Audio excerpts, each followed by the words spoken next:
અને સુરતમાં ગેરકાયદેસર ગેસ રિફિલિંગનો ખેલ ચાલી રહ્યો છે। અલગ અલગ વિસ્તારની 8 દુકાનોમાં દરોડા પાડવામાં આવ્યા। સચિન જેડીસી પોલીસે આ મોટો સપાટો બોલાવ્યો, જેમાં દુકાનદારો ગેરકાયદે ગેસ રિફિલિંગ કરતા હતા।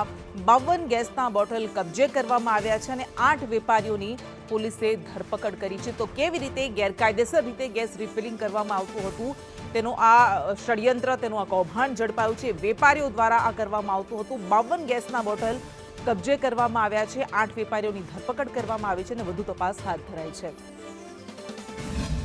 જે અનુસંધાને સચિન જીઆઈડીસી પોલીસ સ્ટેશનની અલગ અલગ ટીમો બનાવી અને ગઈકાલે શિવનગર છે, પાલી છે, રામેશ્વરનગર છે, બરફ ફેક્ટરી છે, એ બધા વિસ્તારમાં બાતમી આધારે રેડ કરેલી।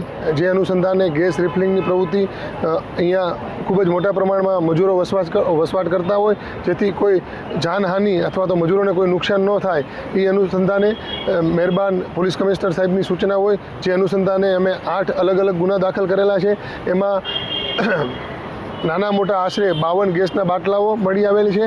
અલગ અલગ 8 ગુના દાખલ કરેલા છે। ટોટલ મુદ્દામાલ છે 1,07,000નો છે।